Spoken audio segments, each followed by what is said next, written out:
I was wrong, right? Like in this business, if you're going to put your nuts out there, and you're going to put your word out there, and you're going to put some type of call out there,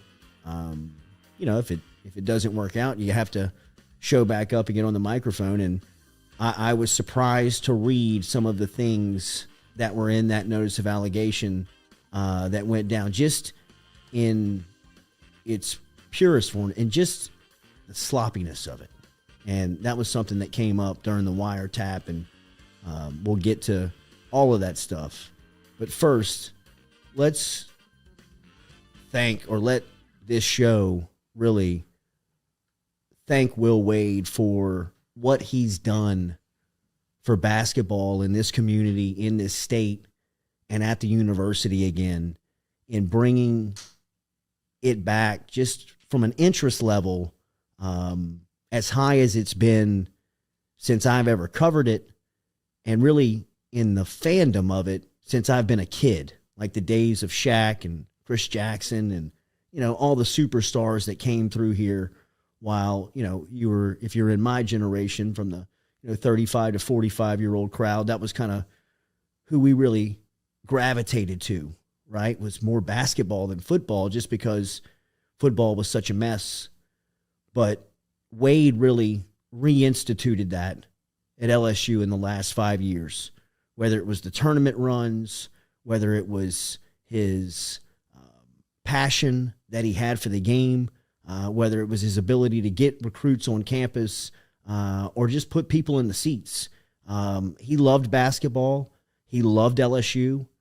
He really put a winner on the floor, and, come to find out, he was doing it with some tactical ways that just were very off base from what the NCAA was regulated by, and now today it comes to an end. So it's a sad day, in my opinion. It's a day that seems, though, in reading the notice of allegations, really a day that was inevitable, judging by just the evidence that the NCAA had accumulated against Wade, and just in some of the ways that Wade was moving through this process. He was very open just during the time of the recruiting. He opened himself up to a lot of, a lot of this stuff. And Wade is a friend of mine. I hate it for him and his family. I hate it for what could be, for a young and very talented and bright basketball coach and somebody who loves it. But it was very sloppy, and just reading the stuff, right? Like, that's one thing that jumps out, is just, I don't know how, I don't know how he thought he wasn't going to get caught, and just reading some of the stuff that's been put out over the last couple of hours. And like we've said, over the last couple of weeks, or, more than a week, nobody knew what was in that notice of allegations, and what the NCAA had to do with those allegations was they had to prove it, right? And they came with some pretty strong evidence of how it was functioning and what was going on. And, it was time that stuff was, I mean, what was LSU going to do? They had a couple of options. Hands right? were tied. It was either kind of kick the can on this thing another 6 months and try to fight it and face what could be a potential, who knows what could come down with what has been accused and now proven by the NCAA. And it's going to be, very interesting now to see what, Will Wade's ousting means for those potential sanctions, right? Like, I think that LSU is kind of throwing one to the NCAA and saying, hey, look, we're getting rid of Wade after everything that's happened. will that cut us any relief in the punishment? Because, as we said last week, the thing that you want to make sure and stay away from throughout this process is the lack of institutional control, right? Like, you don't want to be hit with that term from the NCAA. And LSU was hit with the dreaded lack of institutional control for both the football and basketball program for over a span of 7 seasons, 7 years, right? So, I mean, I don't know what the future is going to look like for LSU athletics as far as what the punishment and penalty is going to be. I don't think that the NCAA carries as much as they used to. I think that their organization is very much a sham. I think that for what they stand for is just egregiously against everything that goes into like free enterprise that we believe in America. It's just it's a bad setup, man. It's a bad setup, and for them to have the power to come down and levy, what they potentially could is a scary proposition to think about. Let's get to the statement from President William Tate and Athletics Director Scott Woodward as it was related to Will Wade and the NCAA investigation. And this was put out about 2 hours ago. It came out about 2:30 this afternoon. And again, this is from the president and athletics director of the university. LSU community, today we informed Will Wade that he has been terminated for cause pursuant to the provisions of his amended employment agreement as the men's basketball head coach at LSU. Bill Armstrong has also been terminated as associate head coach. For more than 4 years, the university has patiently allowed the NCAA investigative process to unfold, jointly working with NCAA enforcement staff and subsequently with the complex case unit to ensure the evidence collected was thorough, fair, and as possible throughout that time. The university and its men's basketball program have operated under an exhausting shroud of negativity. As requested and as required by state law, the university is releasing a redacted copy of the notice of allegations, including multiple charges alleging Coach Wade's personal involvement in it, of awareness of level 1 misconduct. After receiving the notice earlier this week, we took several days to fully evaluate it and engage in deliberate and thoughtful discussions about what our next steps would be. We can no longer subject our university, Department of Athletics, and most importantly, our student athletes to this taxing and already lengthy process without taking action. Our responsibility to protect and promote the integrity and well-being of our entire institution and our student athletes will always be paramount. Notably, our decision to terminate Coach Wade and Coach Armstrong is not an acknowledgement of agreement with any of the allegations. The university will determine its position on the allegations after an exhaustive and objective examination of the relevant facts and applicable NCAA regulations.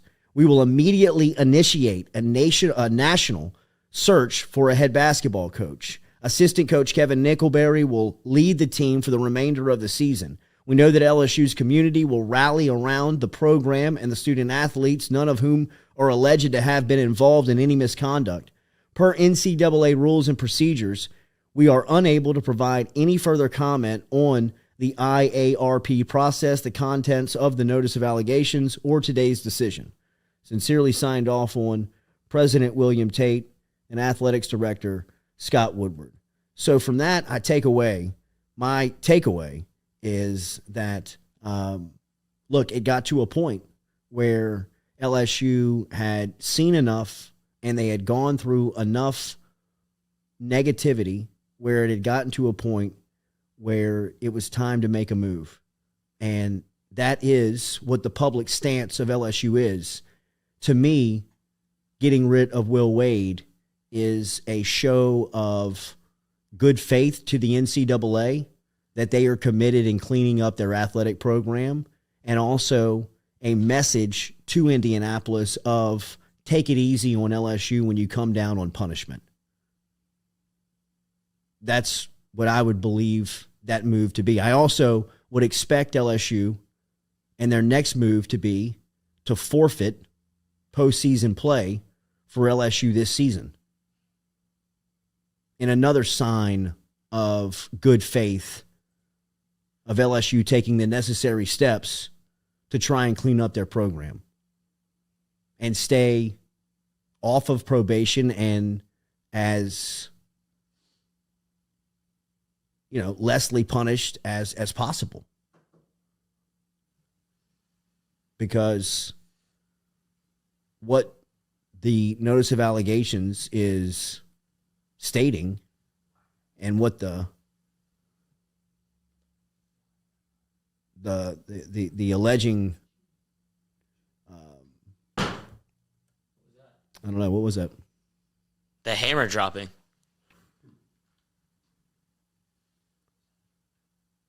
But bad day for LSU. Bad day for the university. Bad day for the program. Bad day for Will Wade. Just all in all. Bad day for me. Yeah. Shitty day for me. I mean, shitty day for everybody, man. You can feel it in the fan base, as we said. I mean, do you think that it was a notice of allegations? Or is this I think a fail-safe for football? No, I mean, look, in the football portion. Because they're wrapped up in this. Yeah. I mean, in the football portion of the notice, it's the John Paul Funes stuff and the Vidal Alexander, the Odell Beckham handing out the $2,000 on the game. And that's what makes me interested in this, because they said in those, if you follow Ross Dellinger on Twitter, he had it all laid out, which was probably tough for him because he covered the LSU program closer than anybody. Yeah, and he's on vacation. Drinking a whiskey, no doubt, right now. But for him, he said that the case was almost closed on LSU football with the Vidal and the hospital stuff, and then they reopened it because of Odell, which we thought was nothing. Yeah. They said $2,000 back to players that were already going professional to go play in the NFL, and then they wrapped all this up and reopened the investigation. Was that a part of basketball and football, or just a part of where football gets involved and now football is in trouble again? The football portion, and this according to Ross Dellinger, the football portion of the NCAA's investigation into LSU was in the final stages of completion, and then the Odell Beckham handing out the $2,000 worth of $100 bills on the Superdome field at the title game had the NCAA reopen the case. LSU's football violations tied to John Paul Funes' payments of $180,000 to Vidal Alexander's father. LSU slapped, as we said, with the dreaded lack of institutional control, and the university in total committed 8 Level 1 violations and 2 Level 2 violations, according to the NCAA. If you're going to do it, do it. There's a pattern of noncompliance in those authority condoning cheating, the NCAA reported back to LSU in those notice of allegations. They also said that in total, Will Wade was cited for 5 Level 1 vios, obstructing an investigation by concealing evidence, unethical conduct, cheating that was planned, schemed, and purposeful while at LSU. So it is... well, that leads me to ask... I don't know how Wade, from his standpoint, and I talked to Will just limited today. It was and just through text message this morning. It was confirming the news that was starting to bubble. And then later this afternoon, just kind of checking in. And but if I was in his PR camp, and I would tell him this, I would, at this point, I would sit down and I would answer the questions, and I would put a statement out there if it's everything's legally okay from that point of view. But, at some point, just like he said, that he looked forward to the day of being able to tell his side of the story. I would do that, and I would make sure and get out in front and thank everybody that's been a part of this process, because I think that the university's statement, does shed some light on just the feeling of, look, they supported Wade throughout this entire, from the time that it started. And, we were very thankful for it.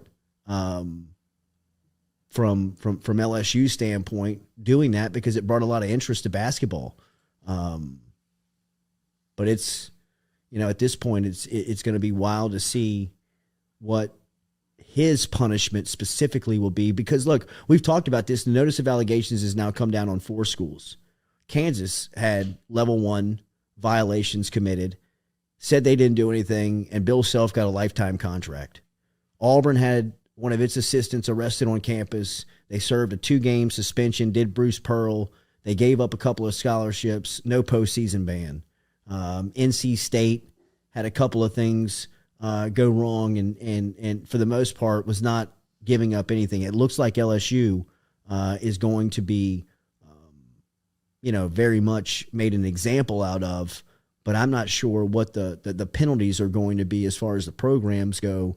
It'll be more interested to see like what the show calls is going to be on somebody like Will Wade, because I mean, if he's available, there are going to be schools that hire him. Without a doubt. But I don't know. But it makes me ask the question, what's the difference between what happened at Kansas, what happened at Auburn, what happened at Tennessee when Bruce Pearl was there? Like, what is the difference? Is it what? Like, there's no reason to comply with the NCAA ever. And the fact that they gave you a list of things, but you have no admittance of guilt here. It's the same thing that everybody has dealt with that has ever worked in cahoots with the NCAA. That's how you get caught. So this firing of Will Wade is an admittance of guilt at some point. So it seems like LSU was like their hands were tied, but why would you ever admit to it when they don't really have? Do they have evidence? Like, is this just allegations again? No, I think. Look, man. If somebody, these are levied charges. If you've read these notice of allegations, I mean, there's money coming out of a personal account that they can track. You know what I mean? This isn't an allegation. This is stuff that they had to prove, and they go in and prove that stuff. You know, I mean, whether it's because it was tied directly to Will Wade as opposed to what happened at Kansas or at other schools where it was tied to a shoe rep, and that you can have a fall guy. Will Wade made himself the fall guy. Absolutely. So a little sloppy. No, it was beyond sloppy. I think that when you heard the wiretap stuff and you heard the phone call with Christian Dawkins, that, I mean, immediately everybody's first thought was, wow, this is really sloppy. I mean, this is great. I mean, not only that, but I mean, rarely do you hear that conversation between the head coach and the representative. Usually that conversation is filtered somewhere along the way where the coach understands what's going on, never connected. But you're never going to tie me directly to that, right? I mean, Krzyzewski knows all the layers of Duke basketball. There's also a certain layer that stuff happens on that he knows he happens, but there's an easy, safe plan in place to kind of show, maybe negligence. You know, he didn't know. I mean, in this case, I mean, whether it was the wiretap or whether it was the direct deposits from a personal account into a recruit's account, and some of the people that they were making payments to, not thinking that they would keep their mouth shut. You know what I mean? Like, the people that you're paying in this line of business, ex-fiancés, the people that you're paying in this line of business, I mean, it's like uncles. It's like sisters. It's, you know, I mean, it is people that are ex-girlfriends. It is people that are immediately tied to these people that have what you would believe their sincere best interest at heart, right? Like, not somebody that you can go in there and they can manipulate you just to get some money and just to get some information that you may not think that they would hang on to it. Well, that's what I'm saying. He got caught up in people that you shouldn't be able to trust. You should know better. Like, if you're playing the game this dirty, right, you should know to not trust somebody that says, I'm an ex-fiancé or a fiancé of a player, and he got hit up 4 or 5 times for money. Like, you say no immediately. And instead he got kind of dragged along, and then it's like, I'll oust you. He tried to put everything on his shoulders and do it his own way, and I respect Will Wade for it because that's the way you have to play the game, but he was just missing the middleman.